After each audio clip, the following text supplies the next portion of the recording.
더욱 충격적인 내용들을 인터넷을 통해 알렸습니다.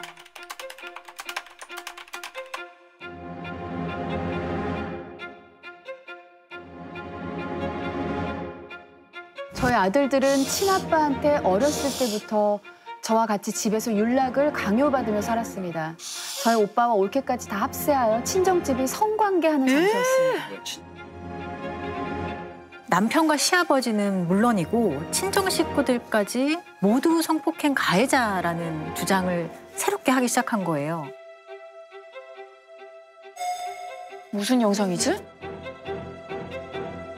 국민 여러분들께 저희들이 당한 성폭행과 성매매가 사실이라는 것을 증명하기 위해서 이렇게 저희들의 얼굴을 내놓고 국민들에게 말씀을 드립니다. 저희 아빠는 사람들 데리고 와서 다 우리에게 해동생활하고 시켰습니다. 최영재, 흥금제를 우리에게 얼굴에 엎드려 달고 저희 엄마의 아빠, 엄마의 언니, 아들들 그리고 저희 엄마의 오빠들도 다 우리에게 와서 성폭행을 했습니다. 지금 아직도 성폭행을 당하고 있는 것 같고요. 너무너무 무섭고 제발 이것이 다 끝났으면 좋겠습니다. 그래서 제발 국민 여러분들도 우리를 응원해주고 도와주시기 바랍니다. 고작 13살인데 직접 저런 얘기를 하고 있다는 게 너무 이거는 피해를 호소하는 새 이 모자 영상의 파급력은 어마무시했습니다. 남편과 시아버지 등에게서 40대 여성과 두 아들이 시아버지와 남편한테서 변태적인 성행위를 강요받았다는 이른바 각종 언론에서 보도를 연일 이어가기 시작을 했습니다. 3만 명이 넘는 카페가 개설이 됐고요. 재수사를 촉구하는 서명운동까지 벌어지고요. 이 씨는 또 자신들의 피해에 대해서 스스로 증명하겠다면서 남편과 시아버지, 친정 식구 등 44명을 성폭행 혐의로 고소하기 시작합니다. 보통 가해자가 친족인 경우에는 그 피해가 점진적으로 커지거든요. 처음에 머리를 쓰다듬고 손을 만지고 몸을 만지는 과정이 있죠. 근데 이 아이들은 처음부터 극도의 학대 행위를 당했다고 했어요. 통상적인 아동 성범죄 피해와는 양상이 무척 달랐다는 거네요. 아이들이 거짓말을 혹시 하고 있는 건가요? 타인의 암시를 받아들이고 그에 따라서 행동하는 경향성을 피암시성이라고 합니다. 아동들은 성인에 비해서 인지 능력이나 또 사회적인 발달 수준이 낮기 때문에 암시나 유도에 굉장히 취약하다라는 것이죠. 경험하지 않은 사건을 경험했다라고 이렇게 진술하기도 합니다. 극단적인 경우에 이르게 된다면 허위 기억이라는 현상이 발생하기도 해요. 경험하지 않은 사건을 실제로 믿는 현상이거든요. 결국 이 사건과 관련된 아이들의 진술은 온전히 신뢰하기가 어렵다. 반전이다. 너무 수치스럽고 또 자기 파괴적인 이야기잖아요. 이런 걸 꾸며내서 이 새 모자가 얻는 게 도대체 뭐죠? 경찰은 새 모자의 배후에 누군가가 있다고 판단을 했습니다.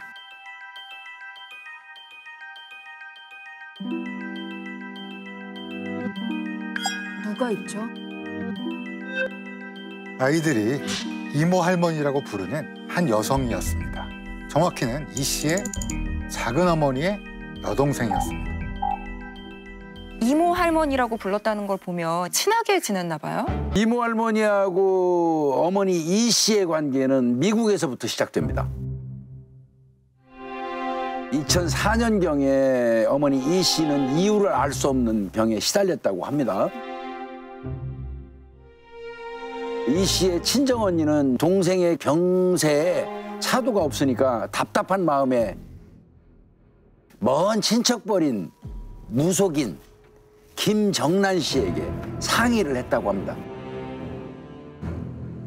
김정란 씨가 바로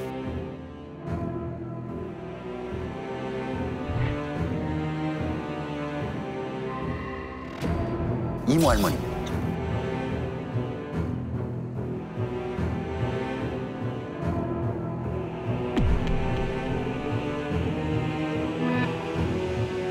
무속인이라고요? 무속인 김 씨는 십자가를 들고 동서남북으로 절을 하고 북어를 태우라고 했대요. 믿져야 본전이니까 진짜 해봤는데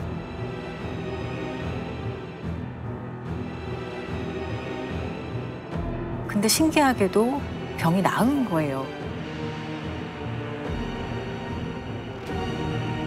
그 후로 한국에 돌아온 이 씨는 무속인 김 씨를 따르기 시작합니다. 힘든 상황에 뭔가 고쳐줬다. 그럼 좀 그럴 수 있을 것 같기는 해요. 은인이었으니까. 이경이는 내 신딸이다라고 얘기를 했대요. 늙은 무당의 대를 잇는 그 젊은 무당을 일반적으로 신딸이라고 부르거든요. 그러니까 남편도 목사잖아요. 그러면은 목사 사모예요. 근데 신을 받는다. 많이 이상한데요?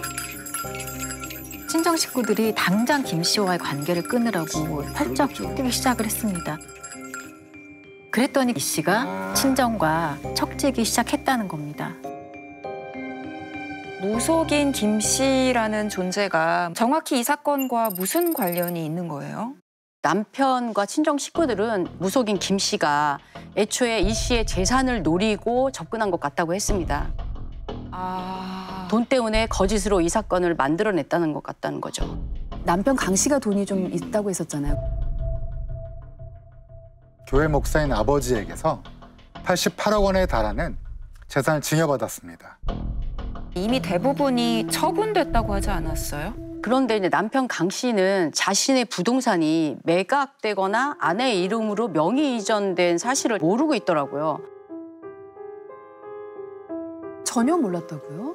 평소 재산에 대해서는 별로 신경 쓰지 않았던 것 같더라고요. 워낙 그냥 부유하게 살았으니까. 처분을 직접 한 게 아니라 자신도 모르는 새에 처분이 됐던 거네요. 그렇죠. 네. 그 재산이 실제로 이 무속인 김 씨한테 넘어갔나요? 한 50억 상당의 부동산 대부분이 아내 명의로 이제 바뀌었고 그 이후에 매각이 됐어요. 모두 이모 할머니나 그 아들 또는 그 이모 할머니의 지인 명의로 바뀌었습니다. 그 재산이 경찰이 수사하던 시점에는 시세가 200억 정도 됐다고 합니다. 야, 제대로 걸렸네. 지금이면 더 하겠네. 지금은 더 비싸겠죠. 무속인 김 씨는 원래 그런 쪽으로 전적이 있는 인물이었습니다. KBS 시사 프로그램에서 실제로 고발된 적도 있었어요.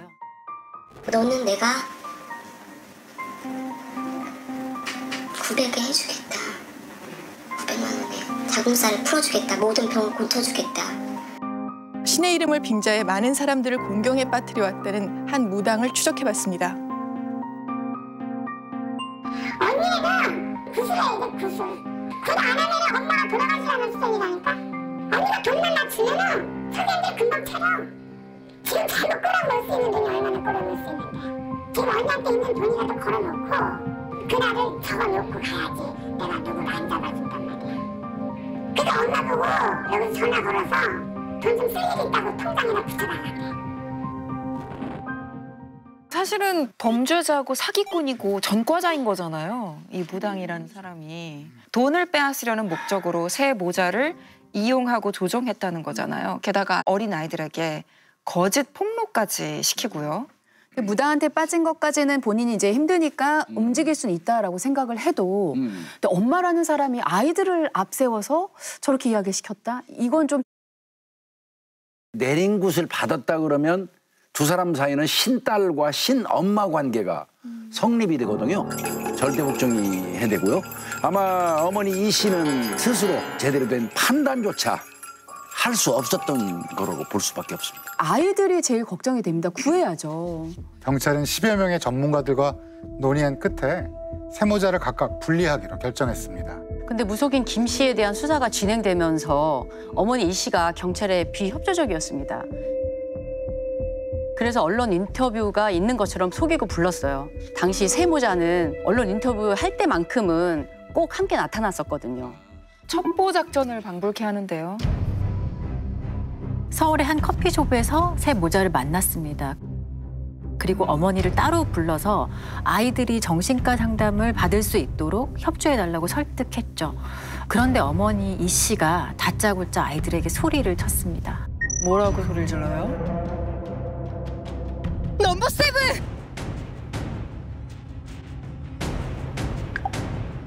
그게 뭐죠? 이모 할머니에 대해서는 절대 경찰에 얘기하면 안 된다는 본인들만의 안보였던 거라고.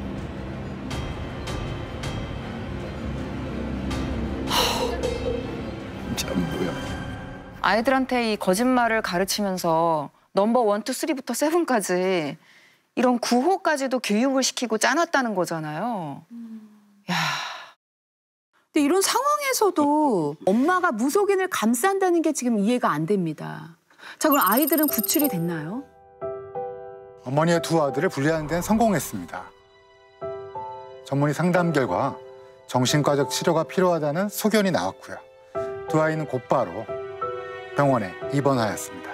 이모 할머니라고 불렀던 무속인 김 씨가 또 이 모든 일의 원인인 것 같은데 바로 김 씨의 주소지로 찾아가서 압수수색을 진행을 했는데요. 그동안 자신이 썼던 휴대전화를 전부 모아뒀다고 합니다. 그간의 통화가 전부 녹음돼 있었다고 합니다. 1,400여 개가 넘었습니다. 그걸 속기사한테 맡겼더니 그 비용이 1,500만 원이 나올 정도였습니다. 어떤 내용들이 담겨 있던가요?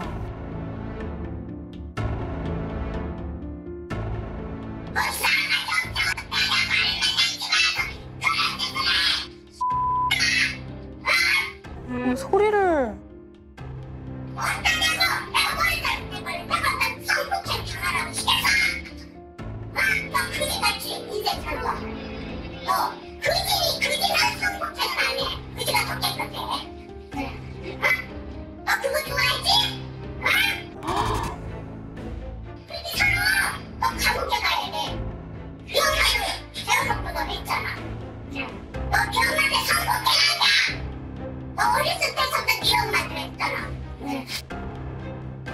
너무 충격이다. 무속인 김 씨가 둘째 정민 군에게 성폭행과 관련한 거짓 폭로를 지시한 이후의 상황입니다. 근데 뭔가 마음에 안 들었나 봐요. 집에 들어가는 순간부터 3시간 동안 입에 담기도 힘든 말들을 쏟아내고 있는 겁니다. 너 이렇게 얘기해야 돼 라고 하는 게 아니라 너 그랬잖아 라고 실제 일어났던 일인 것처럼 윽박을 지르고 있어요. 김 씨는 한 2, 3년 동안 끊임없이 아이들이 아버지에게 실제로 성범죄를 당한 것처럼 여기도록 새 모자를 세뇌했습니다. 특히 둘째는 형보다 어렸기 때문에 더 쉬웠던 것 같아요. 이사한테 너 몇 번 했어, 전화. 이사한테 뭐라고 얘기했어. 그 하루에 두 번씩 이제 뭐 진찰서 쓰라고 얘기를 해. 네가 성폭행해서 네가 쓰기로 원하고 네가 쓴 거지. 네가 도와달라고 해서 그렇게 실수로 쓴 거지. 근데 네가 자꾸 거짓말 시키고 빼놓고 안 썼으니까 또 쓰고 하는 거잖아. 내가 언제 쓰라고 했어? 엄마, 이게 어떻게 무속인 김 씨는 아이가 진술서를 쓰거나 언론과 인터뷰할 때 조금이라도 실수하면 이렇게 폭언을 쏟아부었습니다. 아니, 아이가 왜 이런 일을 겪어야 되는 거죠? 나는 갑자기 너무 화가 난대. 철저하게 자신의 입맛에 맞는 진술을 하게끔 세모자를 세뇌했습니다. 그들과 아버지 강 씨의 연을 끊어야만 그의 재산을 소에 넣을 수 있을 테니까요. 새 모자의 폭로극은 무속인 김 씨가 각본을 쓰고 연출한 거였네요.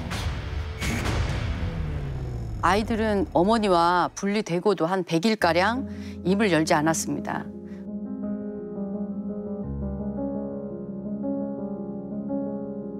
한참 뒤 겨우 안정을 되찾고 나서야 털어놓았어요.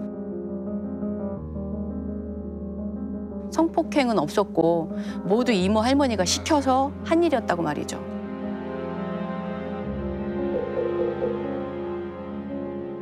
무엇보다도 아이들의 정신 건강이 제일 걱정이 됩니다.